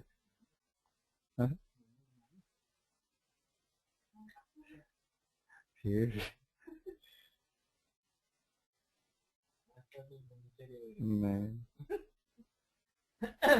कॉम्प्लिकेशन याच्यामध्ये जास्त काही दिसत नाही बाबा या तक्रारधारेमध्ये. म्हणजे जास्तीत जास्त त्याला ते कॉमन कोल्ड कफ होण्याचे चान्सेस आहे. बाकी ज्वर पण येऊ शकतो त्याच प्रॉब्लेममुळे. बाकी असं दुसरं काही जास्त काही कॉम्प्लिकेशन नाही दिसत. आणि व्यापक जर काही झाले तर गंडूष नसते असं त्यांनी सांगितलेलं आहे, पण असं काही प्रॅक्टिकली कधी केलेलं नाही काही. म्हणजे हे त्यांनी एवढं दिलंय त्यांनी धारायला महत्व, किंवा नंतर ते अणुवासन वस्ती द्यायचं, नंतर असे कॉम्प्लिकेशनचं मॅनेजमेंटसाठी, नंतर 5व्या दिवशी तुम्ही प्रोसेस परत सुरू करा असं ते सांगितलेलं आहे. हा सहस्रयोगातलं धाराकल्पातलं. नंतर हे वाजकरण इफेक्ट ऑफ सेका, हे जेव्हा मी कोशामधनं हे रेफरन्सेस गोळा करतो सेकाचे, तेव्हा वाजकर काय काय त्याच्यामध्ये सेक पण आलेला आहे त्याच्यामध्ये. तर मग त्याच्या डेफिनेशन नुसार यद्यच्च इष्ट मनसो वाजिकरम तत्त असं त्याचं आलेलं आहे. मग हे स्ट्रेसमध्ये कसं काम करत असेल, हे म्हणजे जसं मनाला जे चांगलं आहे ते सगळं वाजिकर आहे असं त्यात फक्त तेवढा कॉमन अर्थ जर घेतला, तर आमच्या डिपार्टमेंटमध्ये माझ्याच बॅच मधला एक मुलगा होता, त्याचा एक रिसर्च टॉपिक होता हा, effect of takradhara on glucocorticoid hormone, stress hormone म्हणतो त्याला, त्याच्यामध्ये होता. आणि सोरियासिस त्याने तो डिसीज कंडिशन घेतली होती. तर त्यांनी ते 2 ग्रुप ठेवले होते, एका याच्यामध्ये तक्रधारा आणि बाकीचं शमन औषध होती, दुसऱ्या ग्रुपमध्ये कंट्रोल म्हणून फक्त शमन औषध होती. तर हे तक्रधारा केलेल्या ग्रुपमध्ये ती जी ग्लुकोकॉर्टिकॉइड हार्मोनची जी रेंज आहे ती खूप मोठी आहे, नॉर्मल रेंज आहे खूप मोठी आहे. पण त्याला असं दिसलं की स्टडीमध्ये असं दिलं, कारण की ऑब्जेक्टिव्ह पॅरामीटर होतं, डायरेक्ट लॅब रिपोर्ट वरूनच तुम्हाला कळणार. तर जो तक्रधारा ग्रुपमध्ये सिग्निफिकंटली ती ग्लुकोकॉर्टिकॉइड हार्मोनची लेवल कमी झालेली होती. जरी ती नॉर्मल रेंजमध्ये कमी झाली होती, पण ती कमी झाली होती. म्हणजे स्ट्रेसमध्ये त्याचा इफेक्ट असा आहे की तो ग्लुकोकॉर्टिकॉइड हार्मोनचे त्यांनी लेवल्स कमी केल्या होत्या. म्हणजे खूप छान स्टडी होता आणि ऑब्जेक्टिव्ह पॅरामीटर होते. आणि त्याला नंतर बऱ्याच लोकांनी सांगितलं की अजून बाकीचे हार्मोन तुम्ही स्ट्रेसचे अनालाइज करायला पाहिजे, पण त्याची कॉस्ट खूप होती. 500 रुपये काय असेसमेंटची कॉस्ट होती, म्हणजे बिफोर ट्रीटमेंट आणि आफ्टर ट्रीटमेंट असं करायचं होतं त्याला. पण एक हे मेकॅनिझम ऑफ ऍक्शन जे शोधून काढलं त्यांनी बाबा, जे अशा लेवलवर होऊ शकतं, आणि ते डायरेक्टली प्रूव्ड आहे बाबा ऑब्जेक्टिव्ह पॅरामीटर मध्ये. फक्त एवढं आहे की ते नॉर्मल रेंजमध्येच कमी झालंय, पण तीच नॉर्मल रेंज तुम्हाला कंट्रोल ग्रुपमध्ये नाही दिसली शमन औषधीमध्ये. म्हणजे तसा तो इफेक्ट जो आहे तक्रारधारीचाच आहे.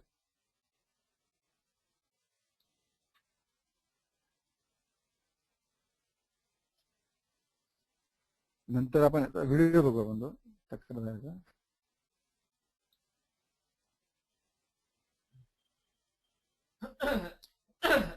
म्हणजे ते तक्रारधारा आम्ही मॅक्सिमम जो वापरतो, समजा जे सायकोलॉजिकल काही कंप्लेंट आहे पेशंटला, त्यामध्ये निद्रानाश वगैरे असं कंप्लेंट, आणि सोरेसिसच्या पेशंटमध्ये तैलधारा त्यामध्ये खूप कमी वापरलेली आहे. म्हणजे पण असं आपल्याला अपिरियन्स मध्ये पेशंट वाटला की बाबा याला स्नेहनच पाहिजे प्युअरली, तेव्हाच आम्ही स्नेहधारा वापरलेली. पण तक्रारधारा त्या मनानं जास्त, म्हणजे 10% स्नेहधारा वापरलेली, 90% तक्रारधारा आम्ही वापरलेली.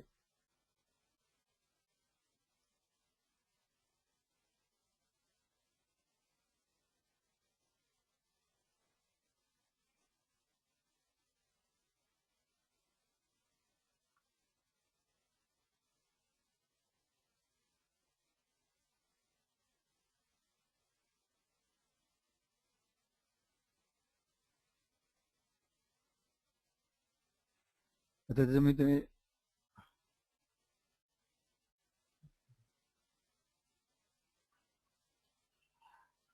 हे फोरहेडला बघितलं तुम्ही, असं ते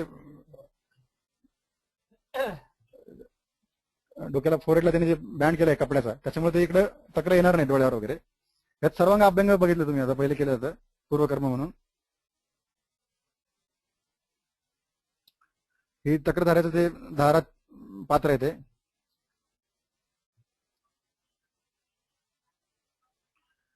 जवळपास 4 अंगुल असं ते ठेवलेलं आहे. हे असं बांधल्यामुळं तुमचं तक्रारधाराचं द्रव्य इकडे येणार नाही, त्यामुळे तुम्ही फ्रीली करू शकता तक्रारधारा. अशी गुंडाळी करून घ्यायची त्याची. हे तक्रारधारा द्रव्य टाकलं याच्यामध्ये. ही नारळाची जी करवंटी आहे ती त्यात उलटी ठेवलेली आहे, आणि तिला साईडनं असे छिद्र छिद्र आहेत, म्हणजे त्यातनं ते द्रव्य येणार. नंतर नारळाच्या करवंटीला तो दोरा अडकलेला आहे.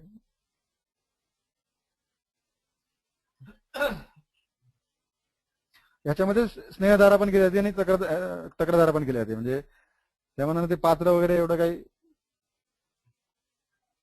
बदलता येते तुम्हाला 6 महिन्याला, वर्षाला.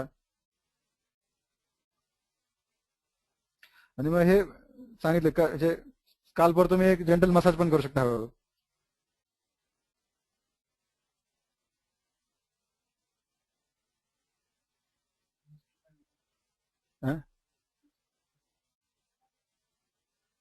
कनिष्ठिक अंगुली असं ते आपल्याकडे ते विडचं अजिबात त्याचं पालन नाही केलं जात. आणि अजून इकडे हसनला पण असा एक स्टडी झाला होता इन्सोमनियामध्ये, निद्रानाशाच्या याच्यामध्ये. त्यांनी जलधारा, तक्रधारा आणि तैलधारा असं तिन्हीचं कम्पॅरेटिव्ह स्टडी केला होता किंवा द्रव्यापेक्षा त्या प्रोसिजरला किती महत्व आहे. तर जवळपास त्यांना तो सारखा रिझल्ट आला होता सगळ्यामध्येच. नंतर आमलकी कशानंतर ते धुवून काढायचं पाण्याने वगैरे नाही नंतर.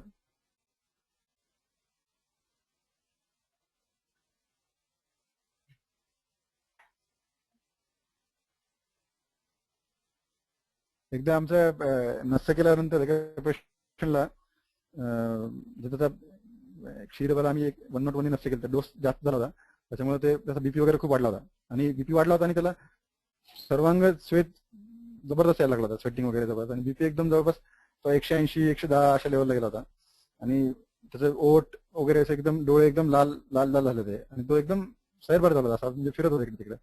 मग आता ह्याच्यात आता काय करणार आम्ही असा विचार करत होतो. मग फक्त आता सगळं इथं पित्तप्रधान लक्षण दिसत होती इथं भागात.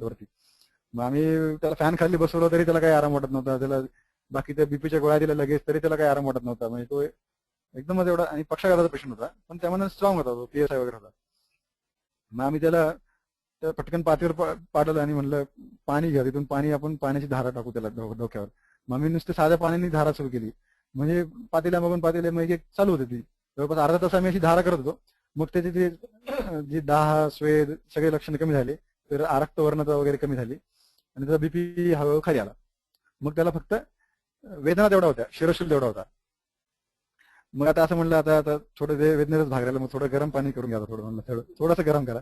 मग ते केल्यावर मग थोडा वेदनाही कमी झाल्या होत्या. म्हणजे ते पटकन दिवशी ते काय करणार होतं त्याला आता हे झाल्यावर. तर ते जलधाराचा वापर केला असा, पण अशी कॉम्प्लिकेशन मॅनेजमेंट म्हणून केलाय.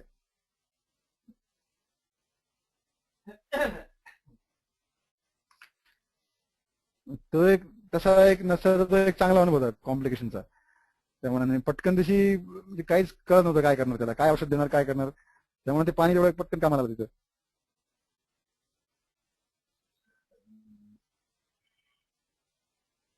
नंतर हे शिरोपिचू एक असं आहे की साधा एक समजा जवळपास एक बाय एकचा आम्ही कॉटनचा तिथं एक आपण एक लादी ठेवतो अशी, त्याच्यावरती तेल टाकायचं, असं एक साधारण प्रोसिजर केली होती. पण काही काही हॉस्पिटलमध्ये हे शिरोपिचू आणि शिरोबस्ती जवळपास त्यांनी एक असं ब्रिज अंतर कमी करून टाकलेलं आहे. म्हणजे ते मोठं कॉटन टाकतात त्यात छोटा एक असं चांगला मोठा, आणि त्याला बँडेजने असं बांधून घेतात आणि मग ते 15-15 मिनिटाला कोष्ण तेल टाकत राहतात. म्हणजे तुम्हाला पिचूच्या आणि शिरोबस्तीच्या मध्ये इफेक्ट मिळतो त्या मानानं. आणि कॉमारम डिपार्टमेंटमध्ये अशा प्रकारे प्रॅक्टिस केली जातात. आणि त्रिवेंद्रमवरून ती पद्धत आली होती की बाबा असं मोठ्या प्रकारचा मोठा कॉटन ठेवायचा, त्याच्यामध्ये तेल जास्त साठवलं जाईल आणि मग साईडने ती बँडेज करायची, म्हणजे ते बाहेर येणार पण नाही असं. हा हेच म्हणजे आम्ही शिरोधारा करताना तेलधारा वापरापेक्षा तुम्ही हे वापरू शकता. आणि मला जर धारेचा प्रोसिजरचा इफेक्ट आहे तुम्ही तक्रधारेमधून घेऊ शकता जसं करायचं तर. तक्रधारा त्या म्हणून तेवढी रुक्षण वगैरे अशी काही करत नाही तुम्ही डोक्याला जरी केली तरी, तसं अभ्यंग वगैरे तुम्ही अगोदर करतातच. त्याच्यामुळे खूप इझी चीप आहे आणि इफेक्ट चांगला आहे तक्रधारेचा.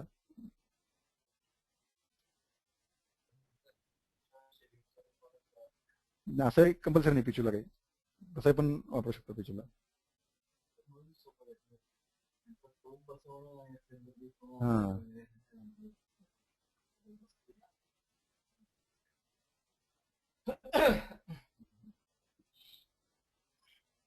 पिचूचा वेळ दिला त्यांनी 45 मिनिटं. नंतर शिरोवस्ती सगळ्या जवळपास पक्षाघाताच्या पेशंटमध्ये प्लस सर्वायकल जे ज्यांना कंप्लेंट येते आपण, आणि शोल्डर कंप्लेंट अभाव अर्धित ह्या सगळ्यांमध्ये तिथं रुटीनली प्रॅक्टिस होते शिरोवस्ती. रोज 4-5 शिरोवस्ती असतात दुपारी. जर वस्ती कॅप पाहिजे, आता ही ग्रंथात जशी दिले त्यांनी त्यापेक्षा ही जशी रेक्झिनचं आपलं साधं रेक्झिन असतं ते जवळपास 25 सेंटीमीटर बाय 75 सेंटीमीटर असं ते घ्यायचं रेक्झिनचं कॅप. म्हणजे काहीच नाही, आता जाऊन तुम्ही ते रेक्झिन घेऊ शकता लगेच. नंतर तेल तुम्हाला लागेल जवळपास 1.5 लिटर तेल लागतं त्याच्यामध्ये. नंतर माशा चूर्ण लागतं पेस्टिंगसाठी, तुम्हाला उडदाचं पीठ पाहिजे. नंतर कॉटन क्लॉथ वेसल हे तुमच्या गरजेनुसार. नंतर हे प्री ऑपरेटिव्ह प्रोसिजर, याच्यामध्ये हेड शेव जी आहे ती मेल पेशंटला सगळ्यांना कंपल्सरी करतात तिथं, पण फिमेल पेशंटला मी अजूनपर्यंत केलं नाही शिरोवस्ती. करायला पाहिजे ऍक्च्युली ते कसं काय मॅनेज करतात, कारण की फिमेल पेशंटलाही ते करतात. जे केस आहे सगळे ते बांधून वरती इथं ठेवतात आणि मग ती शिरवस्ती केली जाते. नंतर याच्यामध्ये पण अभ्यंग आणि स्वेदन केलं जातं पूर्वकर्म म्हणून शिरवस्तीच्या अगोदर. आणि दुसरी एक तिथे कॉन्ट्रोवर्सी होती की नसते जे आहे ते तुम्ही शिरवस्तीच्या अगोदर करणार की नंतर करणार. त्याच्यामध्ये मग याच्यामध्ये मी शिरवस्तीचे रेफरन्स मी कोशातून शोधले होते किंवा शिरवस्ती आणि नसत्याचे पण रेफरन्स शोधले होते. त्याच्यामध्ये असे दोन्ही रेफरन्स मिळाले मला की नसत्याच्या अगोदर शिरवस्तीच्या अगोदर पण नसते आणि नंतर पण नसते. म्हणजे चरकातला सिद्धिस्थानातला जो रुटीन त्यांनी जे पंचकर्म सांगितले त्याच्यामध्ये त्यांनी सांगितलं की बाबा स्निग्ध सिद्ध उत्तमांग, आणि स्निग्धचा अर्थ असं सांगितलं की बाबा स्नेहपान बस्ती आधी ना, म्हणजे स्नेहपान वगैरे झालेलं आहे, शोधन झालेलं आहे, नंतर स्नेह शिरवस्ती वगैरे झालेला आहे, त्याच्यानंतरचा जो आहे तो नष्ट करायला पाहिजे. नंतर सुश्रुतामध्ये याच्यामध्ये दिनचर्यामध्ये असा रेफरन्स मिळाला तिकडं की अगोदर नष्ट झालं पाहिजे मग शिरवस्ती झाली पाहिजे. मग याच्यामध्ये जेव्हा खूप खोलवर विचार केला असं लक्षात आलं की बाबा शिरवस्ती म्हणजे तुम्ही जेव्हा बघणार वातामध्ये किती काळ करणार, पित्तामध्ये किती काळ करणार, कफामध्ये किती काळ करणार, तर ते वातामध्ये 10,000 मात्रा, पित्तामध्ये अजून कमी, कफामध्ये अजून कमी. मग म्हणजे वाताचा कफाचा जरी जास्त अनुबंध असेल तर तुम्ही शिरवस्तीत म्हणजे तुम्हाला रिझल्ट देणार नाही. खूप वातप्रधान अवस्था आहे, म्हणजे त्याच्यामध्ये कंडिशन अशा आहे की बाबा पक्षाघात, अपभाऊक, अर्धित अशा कंडिशन आहे, तिथे तुम्ही शिरवस्ती वापरणार. म्हणजे तुम्हाला ज्याचं कफाचं प्राधान्य जास्त दिसतंय तिथे तुम्ही नष्ट करायचं, कफाचा जो अनुबंध आहे तो काढून टाकणार आणि मग तुम्ही प्युअरली शिरवस्ती करू शकता. आणि शिरवस्तीचे सम्यक लक्षणं बघितले तर तुम्ही काय बाबा त्याचं तोंडातनं नाकातनं स्त्राव येणार, म्हणजे तुम्हाला एक तिथं स्नेहन पण अपेक्षित आणि तो उत्क्लेश पण करणार आहे तुम्ही दोषांचा. मग जर हा उत्क्लेश ऑलरेडी खूपच जास्त अवेलेबल आहे तर तुम्ही नष्ट करायचं आणि मग शिरवस्तीला प्रोसीड व्हायचं. आणि आटल्यास अजून शिरवस्तीनंतर अजून एक नष्ट करायचं, जो शिरवस्तीनंतर जो उत्क्लेश आहे तोही काढून टाकू शकता. आणि दुसरं असं आहे की तसं काही म्हणजे प्युअरली वातिक अवस्था आहे, तिथं तुम्हाला कफाचा काही अनुबंध नाही आणि तेवढ्या प्रमाणात तुम्ही स्नेहन करू शकता, म्हणजे एवढं तेल एवढ्या वेळ ठेवू शकता, तर तुम्ही डायरेक्ट शिरवस्ती करायची आणि मग नंतर नष्ट करायचं. म्हणजे तिथं असं नेहमी वाद असायचं. मग त्याला आम्ही असं सरांना युक्तिवाद सुचवला होता. मग आम्ही दोन्ही पद्धतीने करून बघितलेले, म्हणजे असं काही त्यात काही साईड इफेक्ट वगैरे नाही. नंतर हे जी आता हे तुमचं सुरुवातीचं अभ्यंग झालं, स्वेदन झालं, पेशंट साधारण सायांनी सांगितलेलं आहे, म्हणजे मास्केस घरी जातात त्याच्यामध्ये 2:30-3 असं सुरू करतात ते. तर त्याच्यामध्ये जो 1 मीटर पर्यंत साधी एक पट्टी घ्यायची कपड्याची, आपण ते दुसरं कापड असं कापड जरी असं तरी चालेल, दुसरं एक कापड असलेलं काय म्हणतात ते मांजरपट, आमच्याकडे ते कोरा असं म्हणतात त्याला, ते मल्याळममध्ये ते मांजरपट नाही. मग एक 3 अंगुल अशी म्हणजे लेंथची ती पट्टी घ्यायची 1 मीटर, तिला दोन्हीकडनंही उडदाचा लेप लावायचा दोन्ही साईडनं. मग तो लेप लावल्यानंतर असं कपाळाकडनं कानाच्या वरतून गोल जाऊ द्यायचा पूर्ण व्यवस्थित. नंतर तुमचं जे रेक्झिन आहे त्यालाही एका मधल्या साईडनं त्या खालच्या बाजूने रेक्झिनला असं इथं तुम्ही रेक्झिन लावणार तर खालच्या बाजूला तो ह्याचा लेप लावून घेणार उडदाचा. आणि उभ्या साईडला पण, कारण की ते ओपन असणार आहे, ते एका ठिकाणी जॉईन होणार आहे, मग उभ्या साईडला पण तो लेप लावून घ्यायचा आणि मग हे असं करून जोडायचं व्यवस्थित व्यवस्थित. आणि एवढं लक्षात ठेवायचं की खूप जास्त ते उडीद लावायचं नाही आणि खूप कमी लावायचं नाही, मग ते खूप ते चिकटत नाही. एवढं हवं तेवढंच लावायचं प्रमाणात, पण ते दोन्ही बाजून लावायचं पहिल्या याला पट्टीला. आणि नंतर ते व्यवस्थित त्याचे गॅप वगैरे अजिबात नाही राहिले पाहिजे, म्हणजे तुम्ही असं चिटकवतानाच ते गॅप गॅप भरत भरत गेले पाहिजे. कारण की एवढं सगळं केल्यानंतर तुम्ही 1.5 लिटर तेल टाकल्यावर जर ते लीक झालं ना तर इतका त्याच्यात वायताक येतो आणि ते पेशंट आहे असं आपल्याकडे बघतो, म्हणजे असं ती प्रोसिजर करूशी वाटत नाही तुम्हाला, असं वाटतं. आणि असं वाटतं टाकून चालू जावं, कोणीतरी येऊन दुसऱ्याने सांभाळावं ते, म्हणजे एवढं ते बोरिंग काम आहे सगळं. त्याच्यामुळे खूप काळजी घ्यायची त्याची. आणि ते त्याच्यामुळे फिमेल पेशंट मध्ये मी आता गेलोच नाही तिकडे. म्हणजे तुम्ही ते कल्पनाच करत नाही, एवढे सगळे केस म्हणजे ज्यांनी शेविंग वगैरे केली त्याच्यामध्येही लीक होतं. आता हे तर एवढे सगळे केस असल्यावर कसं काय करणार त्याला.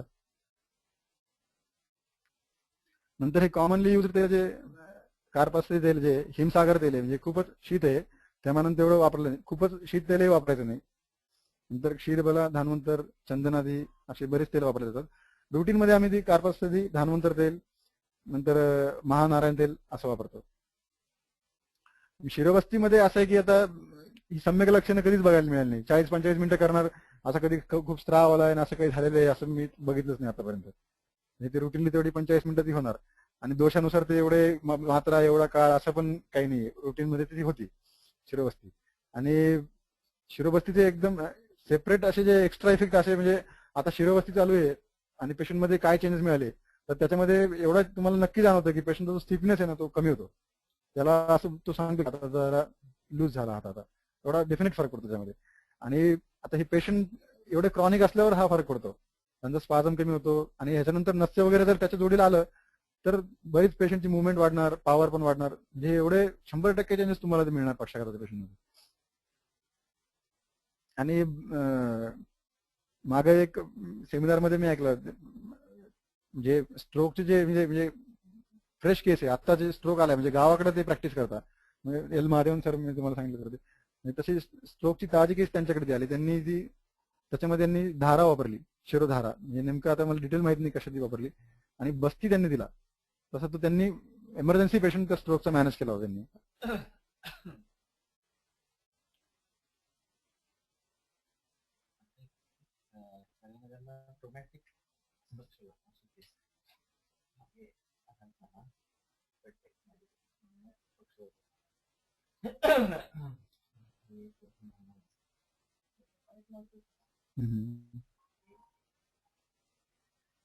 कर्माचं एवढं आहे की बाबा केली तर तुम्हाला काही ना काहीतरी हातामध्ये मिळतं असं आहे. म्हणजे शमनचे किस्सा नाही येत ना, याच्यावर डिपेंड राहिलं तर काही हरकत नाही.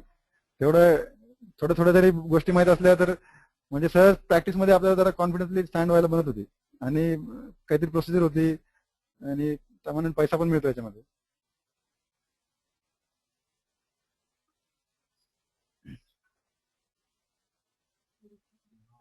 आणि ग्रीवाग्रह वगैरे ह्याचं जे इंडिकेशन आहे मोड ऑफ ऍक्शन ह्याचं काय मेजर साईट ऑफ कफा जे तुम्हाला सांगितलं ते नसते त्याच्यामुळे कसं करायचं ते. प्रॅक्टिकल टिप्स त्याच्यामध्ये असं आहे की ते पेशंटला जेव्हा तुम्ही खुर्चीवर बसवणार त्याला दोन्ही साईडला ते आराम चेअर पाहिजे. नंतर नाही तर असं इकडे तिकडे गेला पेशंट, कधी कधी पेशंट झोपी जातो, त्याला लक्ष ठेवायला पाहिजे. नंतर नाहीतर एखादा झोपी गेला तर मानेल लचक वगैरे बसू शकते. नंतर आपण त्याच्यामुळे साईडला सारखं मसाज मधून मधून करत राहायचं, पेशंटलाही अलर्ट राहतो आणि त्याला ते स्टिफनेस वगैरे वाटणार नाही. नंतर जेव्हा तुम्ही ऑइल टाकणार, आता हे सगळं जोडल्यानंतर तुम्ही ऑइल जे टाकणार ते डायरेक्ट असं ऑइल टाकायचं नाही पटकन. एक तर काय तुम्ही एक कपडा घ्या त्याच्यावर ऑइल टाका किंवा मग असा हात आपला त्याच्यामध्ये ठेवायचा आणि त्या तुमच्या हातावर ऑइल टाकायचं. एक तुम्हाला एक टेम्परेचरही कळतं आणि ते स्लोली जातं ऑइल, एकदम अब्रप्टली जात नाही. आणि साधारण 1 अंगुल पर्यंत ठेवायचं असं सांगितलेलं आहे ग्रंथामध्ये त्याच्यावर केसांच्या वर. तर तसं ते ठेवायचं आणि मधून मधून तुम्हाला ते टेम्परेचर मेंटेन करावं लागतं. म्हणजे जर का ते थंड झालं तर त्याचा तुम्हाला साईड इफेक्ट दिसायला लागेल. म्हणजे तुम्ही वात शमन करायची स्पर्शाने वात वाढणार तो, म्हणजे शीत स्पर्शाने.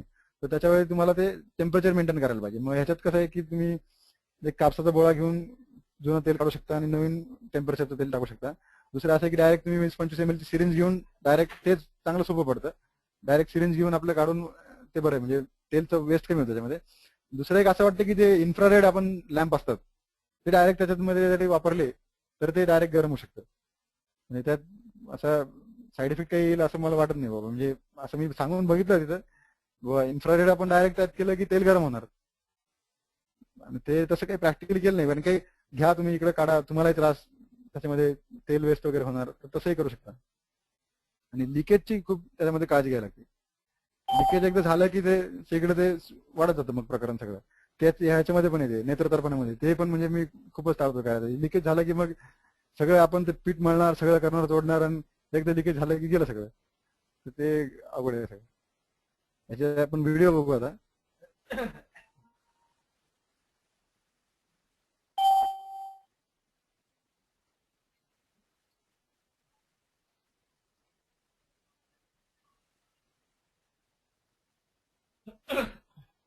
जसं अभ्यंग वगैरे केलं जातं पेशंटला.